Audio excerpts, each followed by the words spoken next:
Ce travail est l'aboutissement d'un programme hospitalier de recherche clinique, 5 années de travail que Nicolas va présenter.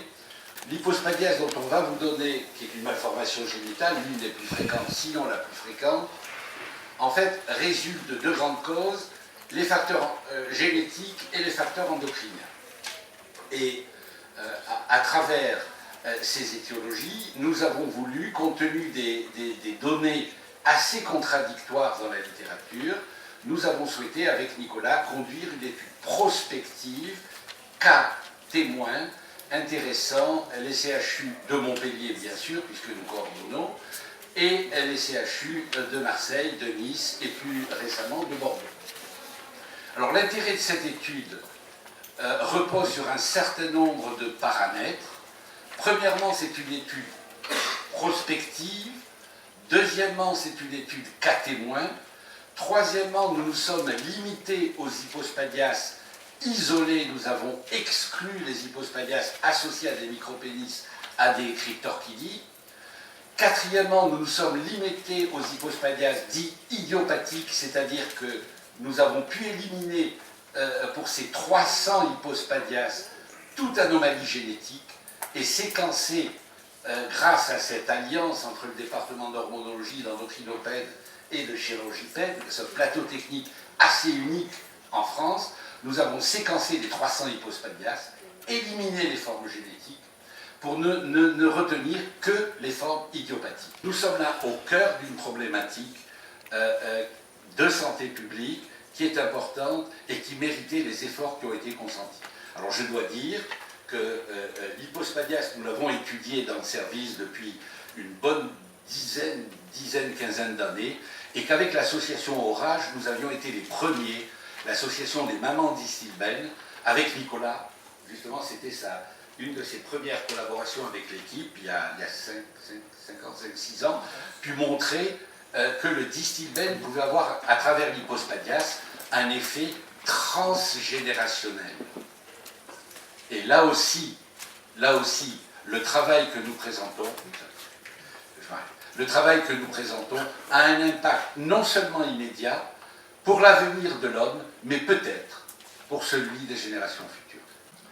Ce qui était particulier dans cette étude, c'est que, dans l'épidémiologie en général, c'est qu'en France, il y a une augmentation d'environ 1 à 1,2% par an du nombre d'hypospades opérés. Alors, il faut bien dire sur le nombre d'hypospades opérés, mais cela est corroboré quand même par d'autres études, notamment dans les pays du Nord, dans les pays nordiques avec l'augmentation de la fréquence. Et puis, on vous constatez qu'il y a un gradient de fréquence entre le Nord et le Sud dans ce rapport de l'Institut national de veille sanitaire. Comme l'a dit le professeur Sultan, l'hypospadia, c'est compliqué de connaître sa cause, parce qu'il est multifactoriel, et les deux composantes classiques, c'est la composante génétique et la composante endocrine, c'est-à-dire les hormones. Mais devant l'augmentation récente de la fréquence, augmentation trop rapide pour être expliquée par les mutations, on peut suspecter un facteur environnemental. Les études précédentes n'étaient pas exhaustives sur les expositions des fœtus, elles étaient le plus souvent rétrospectives sur des banques de données avec des enfants qui n'étaient pas systématiquement réexaminés. Plusieurs types d'hypospadias étaient inclus dans les études, ce qui pouvait être très contestable. Il n'y avait pas toujours de groupe contrôle, c'est-à-dire de comparaison avec des enfants normaux, et les causes génétiques surtout n'étaient pas exclues chez les porteurs de la malformation. Donc justement, le but de cette étude a été sur les 5 dernières années, et en multicentrique, de prendre les enfants porteurs d'hypospades isolés, c'est-à-dire qu'on parle uniquement d'enfants qui ont exactement la même malformation, c'est-à-dire la cohorte la plus pure, et on a considéré comme contrôle des enfants qui n'avaient aucune pathologie urinaire, aucune pathologie endocrine, et on est même allé jusqu'à l'appariement sur les ethnies. Le recueil de données s'est basé sur un questionnaire simplifié européen qui avait été validé, sur une matrice profession-exposition. Cela veut dire qu'il y a déjà des groupes qui ont travaillé pour savoir quelle profession était exposée à quel produit. Ce n'est pas notre groupe qui a inventé ces données, on a utilisé ce qui était publié. Et enfin, en ce qui concerne le lieu de vie, on s'est basé sur le code postal car c'est tout à fait objectif. Au total, il y a 710 enfants qui ont été inclus dans l'étude. 108 d'entre eux ont été exclus car on a retrouvé une cause génétique ou des antécédents familiaux faisant suspecter un problème génétique. Et au final, on avait donc 600 enfants, 602 pour être précis, 300 cas et 300 contrôles. Il y a 5 messages principaux. Le premier, c'est que l'exposition avant la naissance aux perturbateurs endocriniens est un facteur de risque de survenue de l'hypospade, avec un autre ratio, ça veut dire une multiplication du risque, une estimation, à 3 environ, c'est-à-dire quelque chose de significatif. Cette exposition prénatale aux perturbateurs endocriniens, et c'est justement un intérêt de l'étude de ne pas se limiter à un type d'exposition, c'est pas simplement professionnel, mais c'est également autour de l'endroit où on vit, l'exposition environnementale. Il y a plusieurs études ont déjà suspecté l'agriculture intensive, l'industrie, les décharges et les incinérateurs. Lorsque l'on regroupe ces différentes expositions potentielles et qu'on trace un cercle de 3 km, c'est-à-dire qu'on est resté relativement proche de la zone d'exposition, on a constaté que d'une part, les industries, les décharges et les incinérateurs étaient plus fréquemment retrouvés dans un rayon de 3 km autour du lieu où a vu la grossesse d'un enfant hypospade. En ce qui concerne l'agriculture intensive, on retrouve ces mêmes résultats, mais qui sont moins importants en termes de fréquence, sans doute car nous habitons ici dans une région où beaucoup de monde habite à côté de zones agricoles. Ces expositions sont d'une part plus fréquentes dans un rayon de 3 km, et en plus, c'est la zone grisée, elles sont plus proches que dans celle des groupes contrôles. Quatrièmement, nous n'avons pas retrouvé de variations saisonnières significatives, et on pourra en rediscuter plus en détail après si vous voulez. Et enfin, un élément très intéressant, c'est que ces expositions peuvent s'accumuler.